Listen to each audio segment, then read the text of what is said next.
We've got a member of the British Parliament joining us. The British government wants to eradicate the family. That's stated policy. It's in major textbooks here in the U.S. and in England and in Europe. And now they're doing it. 20,000 homes, when a child is born, they say you must have cameras in the house to watch you to make sure you're not a bad parent. But then the government who abuses children, that's okay. Leave them alone. Well, now if you have a learning disability and you have a child, they take it. I mean, this is hardcore tyranny. Again, Hitler was obsessed with taking people's children. The Soviets were obsessed. North Korea, we played documentary clips here where large portions of the population live in work camps, prison camps, and they put them for 5 days a year, men and women together, to have a baby, and then it's taken like eggs from a hen and raised by the state, so there is no family. I mean, this is really happening. Mike Rivero, your take on that? Yeah, absolutely. The government is basically stepping in and treating us like we're a herd of crop animals, if you will. And as you say, they're breeding us. They're taking the children away because the state is presuming the right to brainwash the children to be servants of the state in the future. It's exactly what we saw under the Soviet Union, Nazi Germany, and now they're bringing it to the United States as well. This is why there's this ongoing campaign against homeschooling. They don't want the parents to be telling the kids anything that contradicts the will of the state. On another subject, what do you think of Chavez saying he knows it's an earthquake weapon and the Russians told him so? We know they have tectonic weapons. Secretary Cohen of Defense talked about it in the late 90s.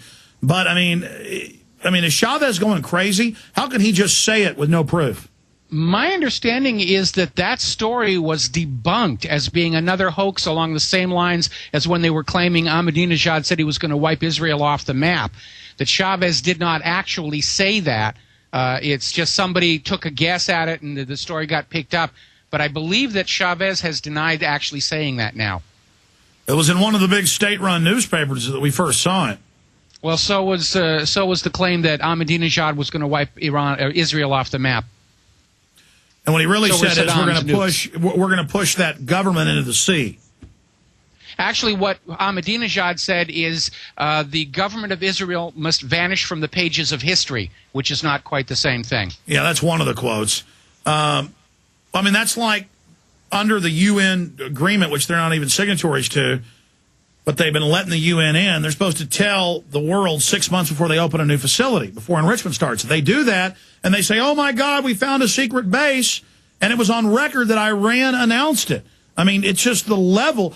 But I even get fooled by it sometimes, Mike. Remember back on 888 in 2008?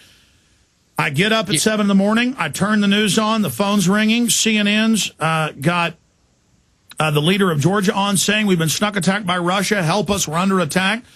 And this went on for 3 hours. I got in to do the radio show and went, wait a minute. And people were saying, Alex, no, it is Russia attacking. And I'm like, wait a minute. Even the European news says Georgia attacked them. I mean, it's just the magnitude of lying, and then nobody gets in trouble. Yeah, that's absolutely the case here. The corporate media just echoes what the government tells them to say, and as that Fox News synthetic bovine growth hormone lawsuit proved, there is no law that requires the corporate media to tell the truth to the American people. They can lie with impunity. The corporate leadership can actually fire reporters who refuse to lie when ordered to do so. That was the precedent set in this case. And the bottom line is they can say whatever they want, and absent of malice, they cannot be sued or punished in any way. It is legal to lie to the American people, for the media and for politicians. But Monsanto was forced to sell that division, and Most Milk doesn't have it in it now, when Most Milk did previously. The only country in the world to accept it was the U.S. So in the end, the truth did come out. Yes, it did, as it always does for synthetic hormones, MSG, aspartame. Because of the Internet, which is why they want to start reining it in and shutting it down. So we've got to stand up and say no and defeat that takeover as well. Thank you, Mike Rivero. Okay, John Hemming is a member of Parliament in the United Kingdom. And we saw his name in an article from the Mail Online. It's been in all the other big papers we've seen. Mother not clever enough to raise child has baby snatched by social workers after running away to Ireland to give birth. No criminal record, hasn't done anything wrong.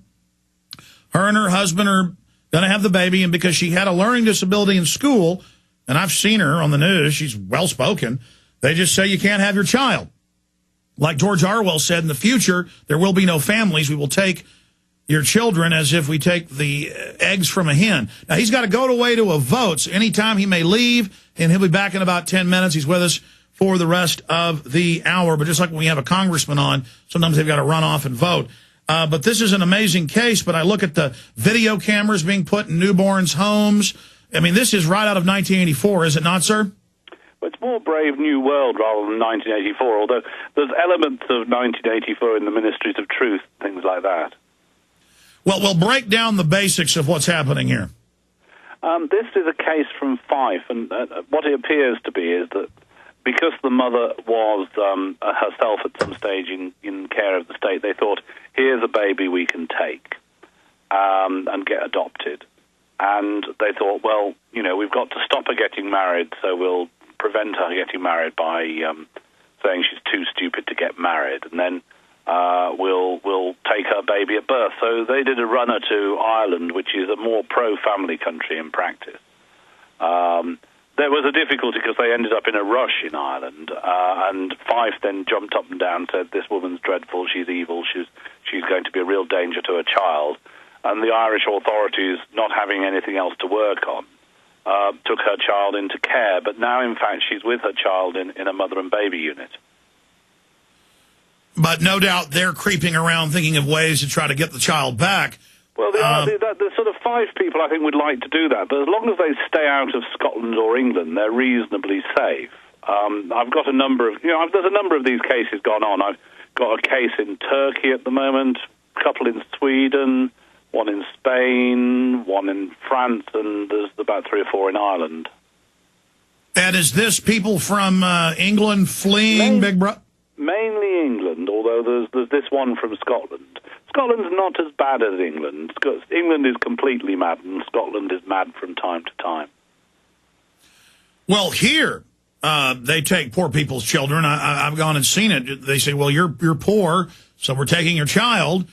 And then they go and sell them for $500,000 on the market through the adoption racket.